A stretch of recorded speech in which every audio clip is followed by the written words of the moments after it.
Hey, this is Pamela Schneider. I'm the retail editor for Blue Book Services, and this is the Produce Reporter Week in Review. A little different this week. On location, looks pretty busy. Yeah, it is pretty busy, and my AirPods aren't working the way that things work. So we're just going to have to wing it the way that we do here. And I'm at the Gaylord in Nashville for the Southeast Produce Council Southern Innovations. And this is the opening reception, but we have a preview of tomorrow's education sessions, which will come out when this comes out. Yeah, so it comes out Friday at timed with the presentation, which you will be attending, but we did get to see a sneak preview on some of the statistics.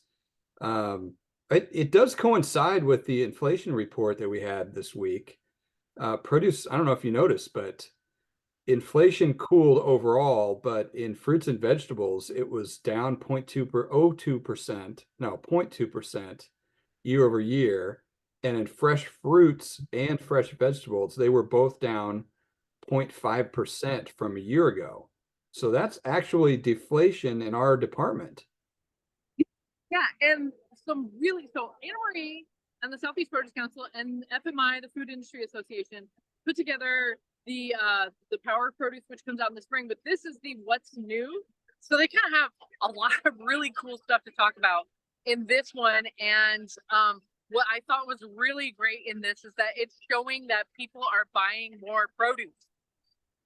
That is end of story. I don't need to talk about anything else right now, do I? That's the most important thing that our industry can hear.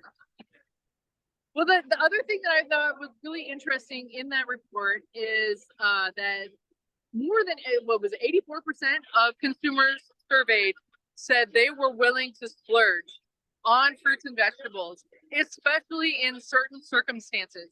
And there were like 4 of them, but I remember 2 of them while I'm standing here at a reception, and they were health and holidays. Yeah. What were the other 2? Special occasions. It's deeper in there. Our readers will have to find that out for themselves. But those are definitely highlighted in there. And then even though prices are down slightly in our department, 8 in 10 shoppers said they would buy more fruits and vegetables if money wasn't an issue. So I think the good news out of that is prices are a little bit cheaper in the produce department than they have been. And that's not the case all over the rest of the store. Right. And the one thing that really stuck out to me when I was reading just the overview of this was that holiday merchandising is impactful. And as long as I've been in the produce world as a journalist, I've been making art for holiday displays, and I can remember some of the funny ones I put up together. But we're finding out that consumers and retailers, when they were surveyed, really find that the juice is worth the squeeze, to use a pun there, when we're talking about specialty and holiday merchandising. So that's all really encouraging news for in-store, for getting inspiring that impulse purchase, because consumers are noticing it and retailers are saying, yes, this is working. But a little bit of bad news possibly is it highlighted that consumers are shifting produce dollars and trips to value forward channels, which means super centers, club stores. I would assume that means the dollar stores that actually carry fresh produce, because we know trips are up in general, and because they're going to where better deals are. Right. You know what, though? I was store checking here in Nashville before the reception. I had a couple of hours to kill. I did not hit up any Dollar Generals. Obviously, Dollar General is based here in the Nashville area. The last time I was here, I went to a Dollar General market. But the stores that I went to, I did notice a really strong emphasis on value, especially in the larger pack sizes. They were emphasizing that, yes, this pack is huge, but it's huge for a reason, because you're getting more for your money. So they're competing with Walmart and Costco with that. Walmart, Costco, and Aldi. I think, I'm not sure, but Aldi might be a newer player here. Or at least in the fresh realm. That was the one thing I noticed. I actually noticed this when I was shopping at HEB earlier this week, is that tons of stuff is talk like, especially in the chip aisle, I noticed that where they're talking about new lower prices. So retailers are responding to consumers saying, hey, I can't afford, $7 for a bag of Cheetos or whatever.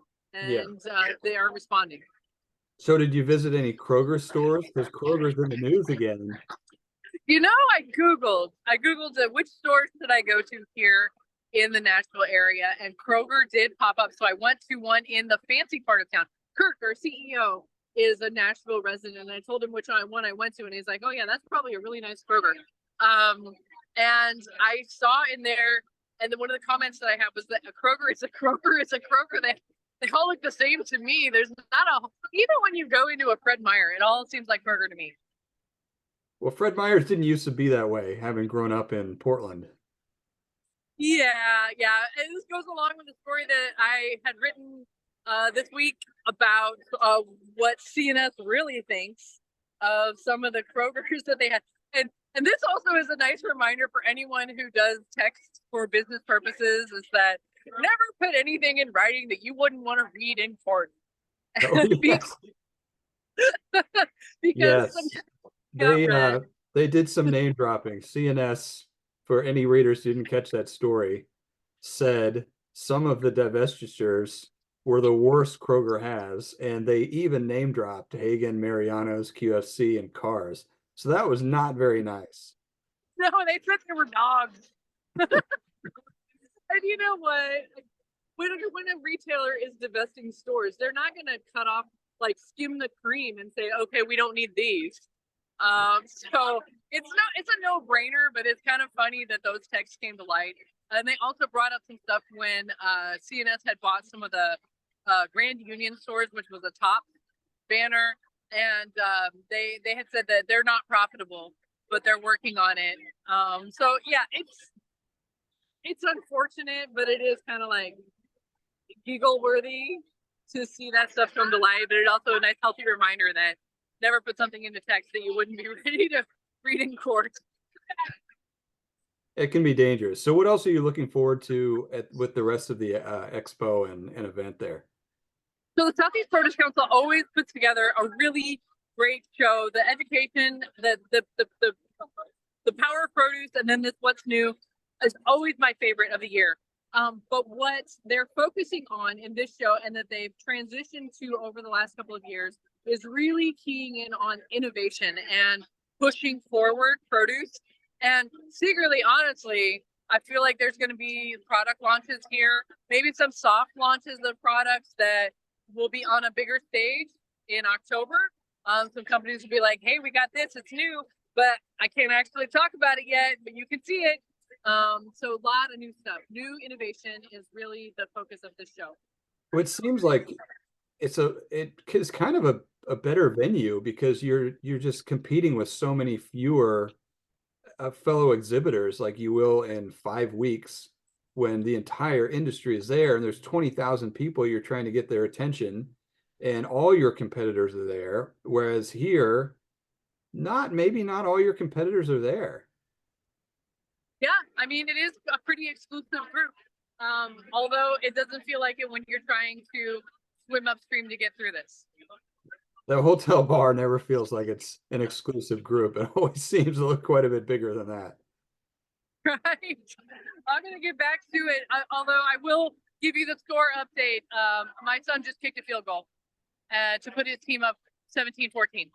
Well, I'm so sorry you're having to miss that. I just came from a game myself, thus the bright shirt.